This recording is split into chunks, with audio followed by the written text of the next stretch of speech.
जो ये शायरी सुनाते हैं, तब तुम लोग जो बातें करते हो ना बेटा, जैसे तुम लोगों की एज में, मुझे नहीं पता किसी ने तुम्हें समझाया कि नहीं समझाया, लेकिन मुझे ऐसा लगता है बीइंग अ टीचर ये मेरी जिम्मेदारी है, मैं तुम लोगों को इस बारे में बता दूं थोड़ा सा, क्योंकि मैंने जीवन के कई पड़ाव तुमसे ज्यादा, प्यार मोहब्बत, ये किसी के प्रति लगाव, इंटीमेसी, ये बिल्कुल नेचुरल प्रोसेस है। इसमें ऐसा नहीं है कि सिर्फ तुम ही इस उम्र से गुजर रहे हो, तुम्हारे पेरेंट्स, तुम्हारे दादा दादी, हम, अब अगली पीढ़ी तुम, ये एक एहसास है। लेकिन ये खूबसूरत एहसास बेटा कई लोग बहुत गलत तरीके से सोसाइटी में पेश करते हैं। जैसे इंटीमेसी होना, किसी के प्रति लगाव होना, किसी को हम बहुत ज्यादा पसंद करते हैं, ये खूबसूरती भरे एहसास हैं। और जिसके अंदर प्यार है ना, वो कभी गलत नहीं चल सकता बेटा, जिसको हम रियल में प्यार कहते हैं। प्यार का मतलब ये नहीं कि आप किसी के प्रति फिजिकली एक अट्रैक्शन फील कर रहे हैं। प्यार का मतलब है आप उस इंसान की खूबसूरती को महसूस कर रहे हैं और आप उसको एक अच्छा इंसान बनने में मदद कर रहे हैं। इंसान का मतलब होता है मानवता के लिए जीना, समाज के लिए कुछ बेहतर करना। तो असली प्यार वो है जो आपको आपका बेहतर वर्जन बना दे।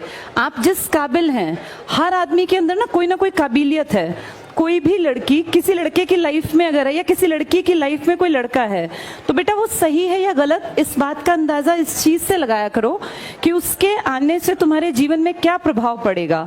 वो अगर तुम्हें गलत रास्ता दिखा रहा है या दिखा रही है, क्योंकि आजकल ये प्रॉब्लम सिर्फ लड़कों की नहीं है बेटा, कितने ही लड़के भी बेचारे इस तरह के गलत रिलेशंस का प्रभाव ये पड़ता है कि उन बेचारों की लाइफ स्पॉइल हो जाती है। मैं तो तुम दोनों के कैरेक्टर में दोनों को जज कर सकती हूँ। ये लड़कियों की भी जिम्मेदारी है बेटा, किसी के इमोशंस के साथ खेलना नहीं होता। किसी रिलेशन में अगर तुम आओ तो इस बात को मानो बेटा। अब देखो, बातचीत नहीं करो, ये बातें तुम्हारे माँ बाप कभी नहीं समझाएंगे जो गलत है। मेरी बेटी खुद भी बड़ी हो रही है, मैं अपनी बेटी को भी ये सलाह देती हूँ। तुम मुझसे बड़े हो इसलिए तुम्हें थोड़ा सा और डिटेल में बात कर रही हूँ।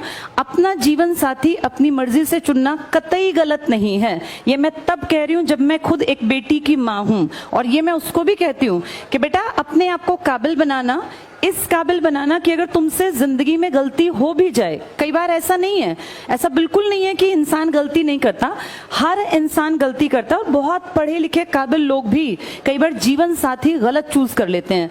तो इसका ये मतलब नहीं कि अपनी जिंदगी को नरक बना के काट दें, लेकिन जब आप अपने जीवन साथी का चयन करें तो इस बात का ध्यान रखें कि ये जिंदगी सिर्फ 2 दिन की नहीं है। आपको उस जीवन साथी के साथ अपने, जब आप सामने दिखाते हैं ना बेटा, जब हम किसी रिलेशन में होते हैं तो हम बेस्ट बन के दिखाते हैं। आप सबसे बेहतरीन कपड़े पहन के जाएंगे, आप पूरा स्मार्ट बन के जाएंगे, लेकिन जब आप घर में होंगे तो आपकी जो रियलिटी है उस इंसान को वो भी देखनी है कि आप घर में किस तरीके से रहते हैं, आपकी जबान कैसी, आप बातें कैसे करते हैं। तो इसलिए किसी रिलेशनशिप में जब आओ तो इस बात को समझ के आना कि ये 4 दिन निभाने का रिश्ता नहीं है, ये जिंदगी भर निभाना है। और इसके बाद आपकी जो अगली पीढ़ी तैयार होगी, आप दोनों के अंदर वो गुण होने चाहिए जो अच्छे इंसान हम समाज को देके जाएं। ये 4 दिन में किसी की शक्ल देख के कोई अच्छा लगना, या महज किसी के पास बाइक है या गाड़ी है इसलिए कोई अच्छा लगना, ये लड़के लड़की दोनों के लिए कह रही हूँ, ये ठीक नहीं है बेटा। ठीक ये है कि मैं खुद काबिल बनूं, ये सब लड़कियों के लिए लड़कों के लिए भी है। अपने आप को काबिल बनाओ। एक काबिल जीवन साथी अगर नहीं है, कोई काबिल कोई पैदा तो नहीं होता, सब बनते हैं। जब मैं और परिमल सर रिलेशंस में थे, अफेयर में थे, तो ऐसा नहीं है कि हम लोग सिर्फ ये फिल्मी बातें करते थे, हम दोनों साथ रह के पढ़ते थे। मैं मैथ्स में महाबुद्धू थी, मुझे मैथ्स कभी समझ नहीं आया। ये कहीं ना कहीं मेरा एक बचपन में एक डर बैठ गया था मैथ्स के टीचर का, जबकि मैं बाकी सब सब्जेक्ट्स में बहुत परफेक्ट थी। मेरे साइंस में 100 में से 95 नंबर थे। तब CBSE में 25 नंबर का इंटरनल पेपर होता था और 75 नंबर का बाहर का। मैं आपको ये बताना चाह रही हूँ कि जो कमजोरी थी ना, मैंने अपने, जब मेरा और सर का अफेयर था तो उस कमजोरी को बेहतरी बनाया। मेरे DSSB में 20 में से 20 नंबर का मैथ्स आता था, अभी भी 20 का ही आता है वहां, मेरे 12 नंबर आ गए थे, 12 या 14 के आसपास। मतलब जो लड़की 0 थी मैथ्स में, और मैं कभी मैथ्स करके ही नहीं आती थी, मुझे लगता था इसमें मुझे कुछ नहीं आना, उसमें मैंने अपने अफेयर के दौरान इतनी इंप्रूवमेंट की कि मैं उस 0 से और 20 में से 12 या 14 तक पहुंच गई। ये बता रही हूँ आपको कि आप जिस रिलेशन में है ना, वो आपके बेस्ट को बाहर निकाले तो आप सही इंसान के साथ हैं। और अगर आप किसी भी लड़की के साथ हैं या किसी लड़के के साथ हैं जो आपको पढ़ाई से हटा रहा है, तो ये रिलेशन आपके फायदे का नहीं है बेटा। कभी भी दो लोग जब एक रिश्ता उनके बीच में है तो उस रिश्ते में दोनों की बराबरी होनी चाहिए और वो दोनों का बेस्ट बाहर निकाले। ये लड़कों के लिए भी है बेटा। कई बार मैं देखती हूँ इस तरह के केसेस बहुत नॉर्मल है जिसमें लड़कियां जो हैं लड़कों का गलत तरीके से इस्तेमाल करती हैं, गिफ्ट्स लेती हैं, पैसे ले लेती हैं। मैं सिर्फ लड़कियों की बदनामी नहीं कर रही हूँ, लेकिन ऐसा भी है। ये तुम्हें भी देखना पड़ेगा कि हम जिस लड़की के साथ, और बेटा ये ना टाइम पास की चीजें नहीं होती, जिंदगी बार बार नहीं मिलती। ये 20 से लेके और 25 साल तक आपका करियर बिल्डिंग का भी टाइम होता है मेन, और इसी टाइम पे एक नेचुरल प्रोसेस है, आपको ऑपोजिट जो भी होगा वो पसंद भी आएगा। तो इस चीज में एक बैलेंस बना के चलना आपकी जिम्मेदारी है। लड़कियां किसी भी रिश्ते में तब बंधें जब वो उसको निभा सकें।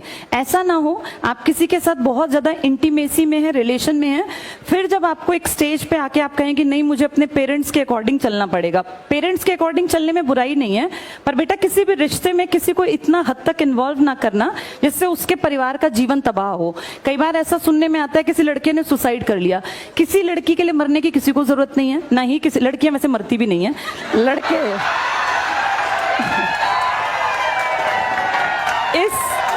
इस मामले में लड़के थोड़े ज्यादा इमोशनल हो जाते हैं बेटा।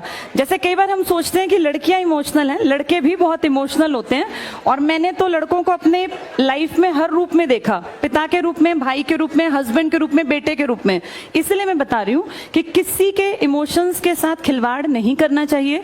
पहले ये कहानी सिर्फ लड़कों के बाट पर थी कि लड़के ऐसा करते हैं, लेकिन आज हम देखते हैं बहुत सारे रिलेशंस में लड़कियां भी गलत हैं।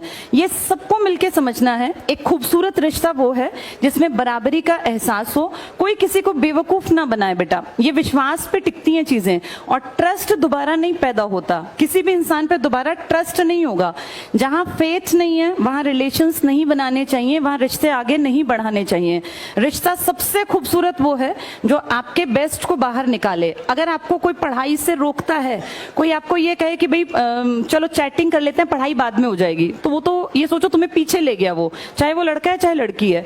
होना ये चाहिए कि तू अपने इतने चैप्टर तैयार कर, मैं अपने इतने चैप्टर तैयार करूं, इसके बाद टाइम मिला तो हम बात करेंगे, नहीं तो फिर हम कल और स्पीड बढ़ा के अपनी चैप्टर्स को पूरा करके फिर बातचीत कर लेंगे। तो इस चीज को समझना, ये तुम्हारी उम्र में ना ये सब चीजें फैसिनेटिंग लगती हैं कि पता नहीं ये क्या चीज है। और बेटा जिनकी गर्लफ्रेंड बॉयफ्रेंड नहीं है वो महा खुश हैं, उनको चाहिए पढ़े लिखे और आगे बढ़ें।